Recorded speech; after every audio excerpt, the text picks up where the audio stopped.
আজকের রেসিপি বরবটি আলু ভাজা। আমি ছোট ছোট টুকরো করে বরবটিগুলো কেটে নিয়েছি, আর তারপর একদম লম্বা লম্বা ঝিরিঝিরি করে আলুটাও পরিমাণ মতো কেটে নিয়েছি। এখানে বরবটি আর আলুর পরিমাণ কিন্তু একই রেখেছি।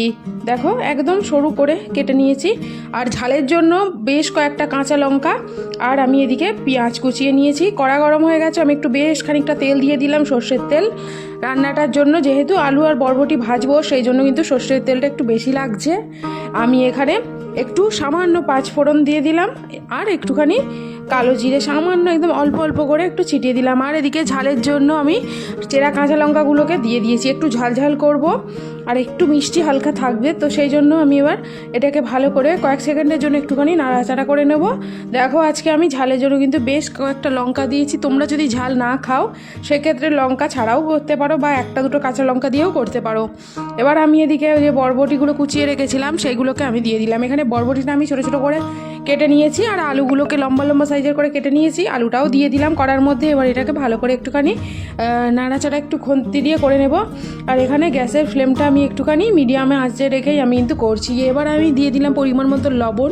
লবণটা কিন্তু এখানে অনেক দিলে হবে না, সামান্য লবণ দিতে হবে। আর আমি এখানে হলুদ দেব, হলুদটাও পরিমাণ মতো দিতে হবে, যেন কোনো হলুদ গন্ধ না থাকে বা বেশি হয়ে না যায়।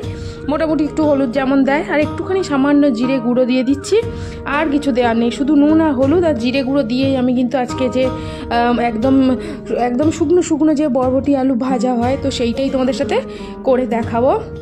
আমি এটাকে ভালো করে একটুখানি নাড়াচাড়া করে নিলাম, যাতে কড়ার মধ্যে কোনোভাবে লেগে না যায়, তো সেই দিকে খেয়াল রাখতে হবে। সেই জন্য আমি খুন্তি দিয়ে একটুখানি ভালো করে নাড়াচাড়া করে নিচ্ছি। দেখো এবার এক সাইড হয়ে গেল, আমি আবার আরেক সাইড উল্টে দিলাম, তারপর আবার একটুখানি হতে দিচ্ছি, তারপর আবার আমি ভালো করে কড়াটা আমি সাঁড়াশি দিয়ে ধরে নিলাম, নিয়ে এবার এটাকে একটু নাড়াচাড়া করে নিচ্ছি। পেঁয়াজ দেওয়াতে একটু মিষ্টি মিষ্টি হয়, আর লঙ্কাটা একটু বেশি থাকলে ঝাল ঝাল মিষ্টি মিষ্টি বেশ ভালো লাগে। এটা গরম ভাতের সাথে, পরোটা রুটির সাথে জমে যায় খেতে।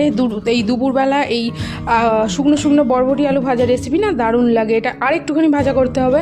এটা যতটা ভালো, তোমরা যদি একটু তেল বেশি দাও সব থেকে ভালো হবে রান্নাটা। যদি তেল কম দাও তাহলে কিন্তু এরকম এর থেকে আরও খারাপ হতে পারে। তো যাই হোক, তেলটা একটু বেশি দিলে না রান্নাটা আরও বেশি ভালো হয়। আমি দেখো আমার তেলটা আজকে পুরো ঠিকঠাক রয়েছে, দেখো খুব সুন্দরভাবে ভাজা হয়ে যাচ্ছে। তো যাই হোক, ভাজার জন্য একটুখানি সময় দিয়ে ভাজতে হবে, ধৈর্য নিয়ে ভাজতে হবে, জোরে দিলেও হবে না। আমি মিডিয়াম আঁচে রেখে এটাকে ভালো করে একটু ভাজা করে নিচ্ছি। মোটামুটি 2 মিনিট পর আবার আমি এটাকে নাড়াচাড়া করে নিচ্ছি। মোটামুটি 1-1.5 মিনিট পর অন্তর অন্তর আমি এটাকে ভালো করে একটু নাড়াচাড়া করে নেবো, নাহলে কড়ার দিকে ধরে যেতে পারে। যারা বরবটি আলু কে কীভাবে ভাজা করে জানি না, অনেকে অনেক রকমভাবেও ভাজা করে। আমি যেমন করে করি তোমাদের সঙ্গে সেইভাবেই আমি কিন্তু দেখালাম। আরও অনেকভাবেও করি, শুধু বরবটিও ভাজা হয় সেইটাও করি, সেটাও আরও বেশি ভালো লাগে। আজকে তোমাদের সাথে আলু দিয়েই দেখালাম। এদিকে দেখো আমার বরবটি আলু কিন্তু পুরো ভাজা হয়ে এসছে, দেখে বুঝতে পারছো একদম শুকনো শুকনো হয়ে গেছে।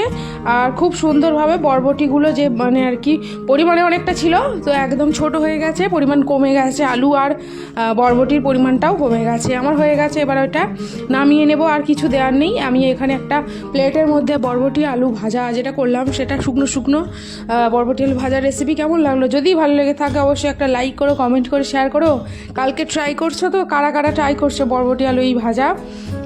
গরম ভাতের সাথে জমে যাবে খেতে। যারা সবজি খেতে ভালোবাসো তাদের তো কোনো ব্যাপার নয়, যারা ভালোবাসো না তাদেরকেও একবার করে খাওয়াও, মন বলছে ভালো লাগবে। তো কাল আসছি আবার একটা নতুন রেসিপির সাথে। টাটা বন্ধুরা।